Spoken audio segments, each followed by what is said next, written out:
Hey, salut gang, c'est Louis de Projet FR, je suis content de vous revoir. L'été est enfin arrivé, ça fait du bien après l'hiver qu'on a eu. Aujourd'hui, j'ai le plaisir de vous présenter notre plan pour l'été.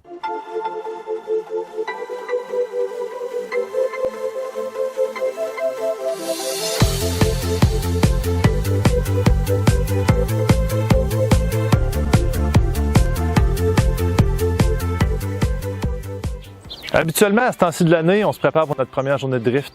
Malheureusement, ça n'a pas slacké ben à la job l'an dernier, puis j'ai eu un hiver vraiment dans le jus à côté. Donc, la plupart des projets mécaniques que je prévoyais faire, puis même la maintenance usuelle sur mes autos, j'ai pas eu le temps de la faire. Donc, je me retrouve avec une liste de choses à faire qui fait pas mal peur. Par contre, là, j'ai une couple de semaines devant moi qui ont l'air d'être un petit peu plus lousses. Donc, je vais avoir un petit peu plus de temps libre, puis en plus, le beau temps est arrivé. Donc, je suis super craqué. J'ai hâte de me graisser les mains et de faire des projets mécaniques. Quand on planifie les jobs de mécanique, c'est super important de garder en tête l'objectif principal. L'été, on fait le minimum entre les journées de drift, juste pour que les voitures fonctionnent, puis on va se garder les projets mécaniques pour l'hiver. En fait, le but, c'est de ne pas se ramasser à manquer des journées de drift parce qu'on a commencé un trop gros projet puis qui prend du retard. Là, mon but, c'est d'avoir 2 chars de drift qui fonctionnent puis un trailer, puis dès que j'ai ça, je réserve une première journée de drift. On va commencer avec le SR5. Donc le SR5, c'est notre fidèle petit guerrier japonais avec lequel on drift depuis nos tout débuts. Et c'est aussi la preuve vivante de la fiabilité du Corolla GTS et de son moteur le 4GE. Ce qu'il y a à faire sur le SR5, c'est de remplacer l'alternateur qui est mort lors de la dernière journée de drift et le muffler que j'ai essayé de réparer, mais là, qui est complètement fini. On va aussi lui faire une inspection générale qu'on fait à toutes nos voitures qui n'ont pas roulé pendant plusieurs mois.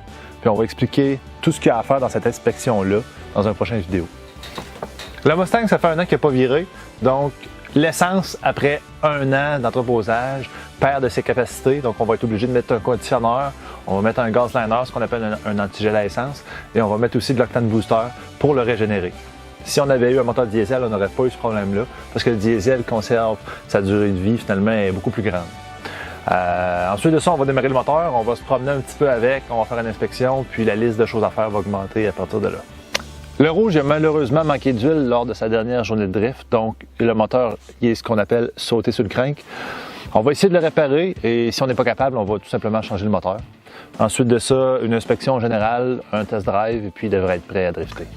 Comme vous pouvez le voir, il reste quand même pas mal de choses à faire sur le noir. Si on résume, finir le filage du moteur, installer un radiateur, l'exhaust, le drive shaft, un différentiel, la suspension, et puis dès qu'on a un groupe motopropulseur, un système de freinage, puis une direction qui se respecte, on va l'essayer. Puis on essaie de faire sortir les bobos le plus vite possible. Le but, c'est qu'avant l'hiver, on a réussi à l'utiliser assez pour sortir les bobos, pour l'essayer. Puis après ça, l'hiver prochain, on le peaufine à notre goût pour qu'il soit prêt pour la saison 2019. Le moteur qu'on a mis dans le noir, c'est un 3SGE Beams. Donc c'est un moteur de 200 HP qui allait dans la Lexus Altezza, qui est au Japon et en Europe. Je pense qu'il y en a aux États-Unis aussi. Donc c'est un moteur qui est relativement assez commun. C'est un swap assez commun aussi pour les Corolla GTS.